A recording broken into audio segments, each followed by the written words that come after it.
We're taking a long weekend to one of my favorite places, Carlsbad Caverns. We're staying with our friends we took our Canada cruise with. My first visit was with my parents, back in 1970. I was really impressed, and I found it to be a magical place.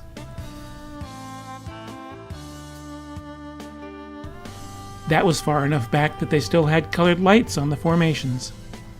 My last tour was in 1990, where we took a tour of Slaughter Canyon Cave.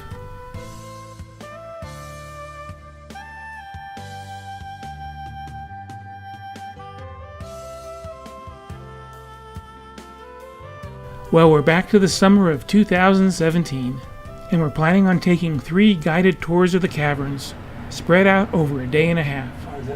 Our first tour starts early, so we take the elevator down to meet them in the lunchroom.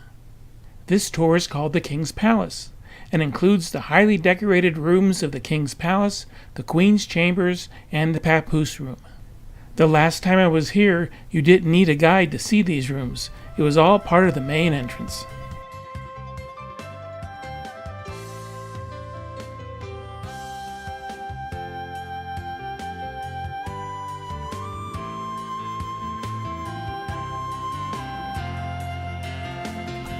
Our guide told us a lot about the history of the caves, and how they were originally explored by the 16-year-old Texas ranch hand Jim White. He saw smoke on the horizon, and when he investigated, he found out there were thousands of bats in the nightly bat flight. So we might understand why not many people believed him. He couldn't really describe this place in words either.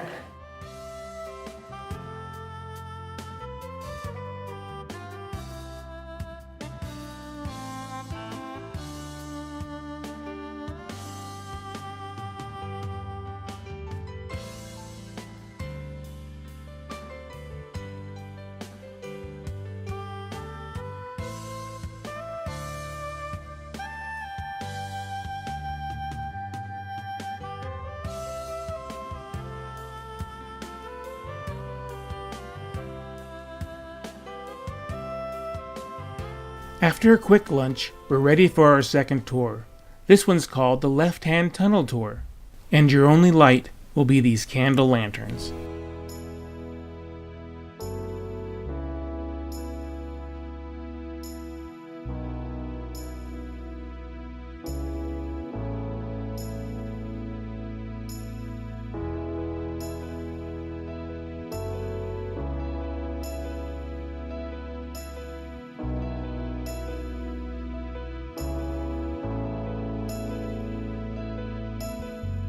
The rest of the afternoon, we take in the magnificent big room. One of the things we noticed right away was the lighting. It had totally been redone and greatly improved. In talking to one of the rangers, he said all the lighting had been changed to LEDs, helping to minimize the amount of heat introduced into the caverns. And all the caverns were lit with the help of theatrical lighting professionals.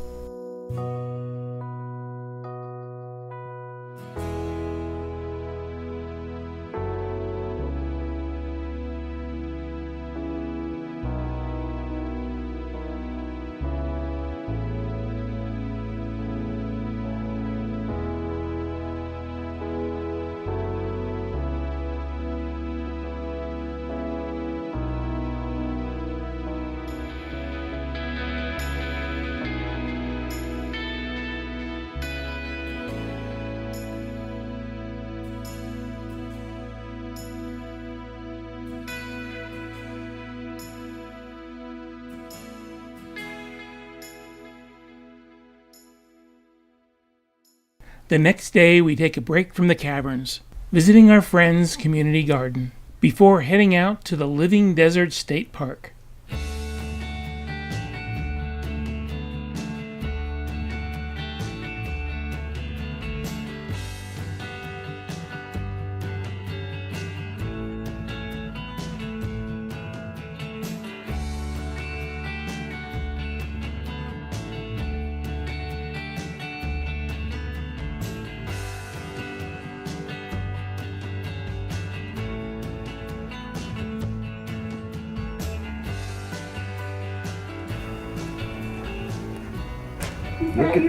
Look at those teeth. You wouldn't want those things sinking into you.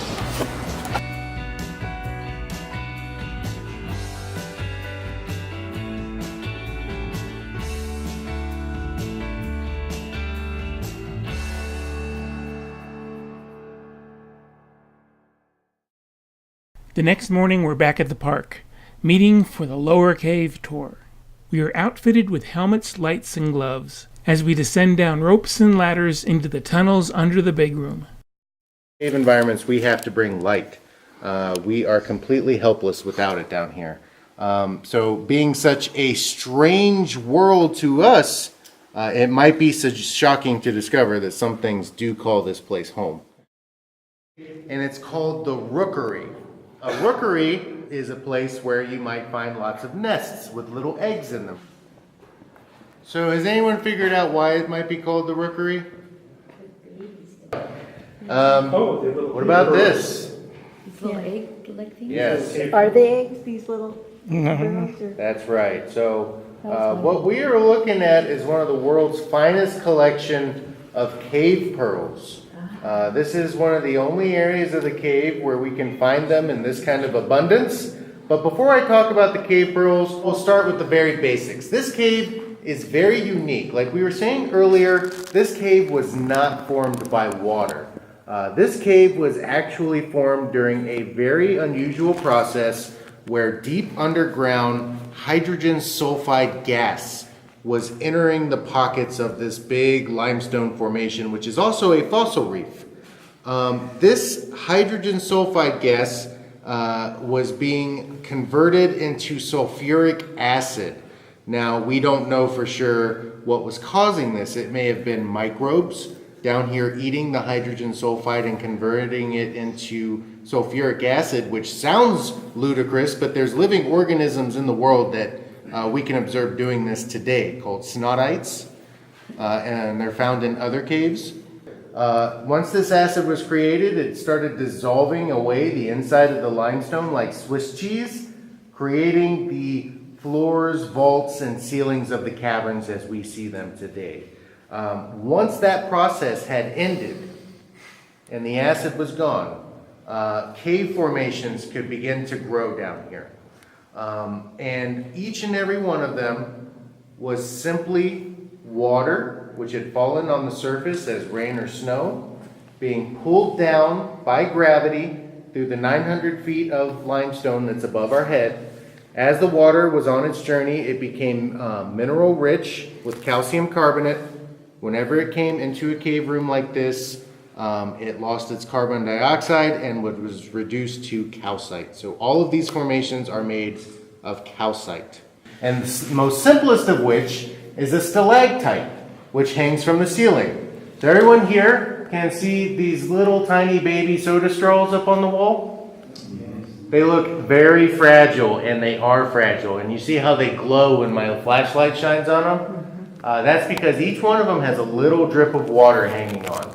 And that is the pace in which cave formations grow. As that water drop hangs there, it is depositing minerals that are inside the water, adding to the formation, and eventually falling down here to the floor. Yeah.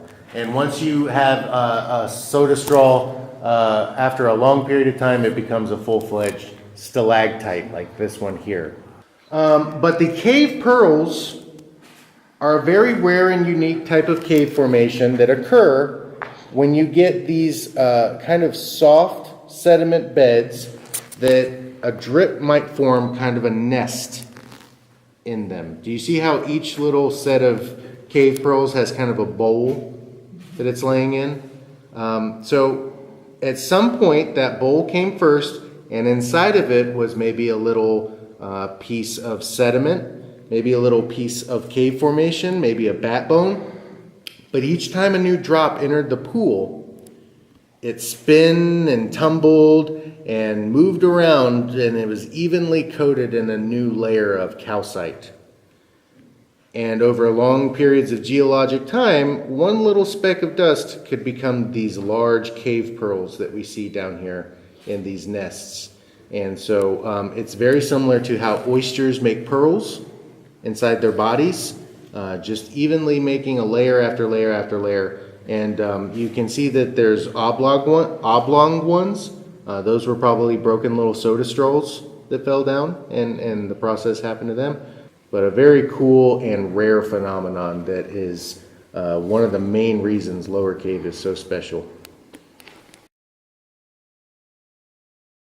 But because caves are time capsules, we can see layers upon layers of stories just from this one set of formations. So, at first glance, what do you notice about these? They look cracked. They look cracked. And so right there, we have some kind of story that happened in the geologic past. It could have been some kind of earthquake or seismic event. It could have been the cave settling in on itself, and maybe some kind of torque happened. Because if you look behind you there, you can see the same crack in that formation. So something occurred in the geologic past that we simply don't have an answer to, but whatever it was, we can only see the evidence of it right here in this area, which is kind of unusual. But there's another story, and in order to see it, we're going to do a lap around this formation, all right? By shining a light through the stone, you can see the body of a bat that has slowly been encased in the flowstone. And that just doesn't happen over a weekend, folks. So that is a very old bat. Now, we have currently 17 species of bats that will take advantage of this cave. A few form big colonies like the Brazilian freetails, which make the bat flight possible. There can be over 400,000 of them, we believe, in the summer. And other roosting bats like cave myotis. But bats were down here in the depths of these caves, proven by evidence like this, long before any human being ever set foot in these mountains. Some of the guano in Carlsbad Caverns dates, under scientific testing, to be 45,000 years old. So, what that means is that the world above was completely different when that bat was flying around. We actually have discovered bones of bats that no longer exist. They have since gone extinct, and the only reason we know they ever existed at all is because we find their little skeletons down here in the cave, preserved by this time capsule-like environment. When these caves were first pierced into by human beings, they were an absolute treasure trove of Ice Age animals, like giant ground sloth, tortoise shells, jaguar bones, were all found down in the caves in the Guadalupe Mountains. And so that not only shows that the environment here was once very different, it also is my favorite absolute thing about when you stay and watch the bat flight at sunset. Because what you are witnessing when those bats fly out of that cave is a literal primordial event, something that has gone on since the dawn of time. And you are seeing something with your two eyes that may have been witnessed thousands and tens of thousands of years ago by a giant ground sloth, or a woolly mammoth, or some Ice Age creature. And I think that connection to our past is a very, very powerful thing. As we travel through some of the smaller passages, we really get the opportunity to experience caving by crawling through some tunnels you can barely fit through. These are optional, but for someone who's done some wild caving, I wasn't going to pass it up.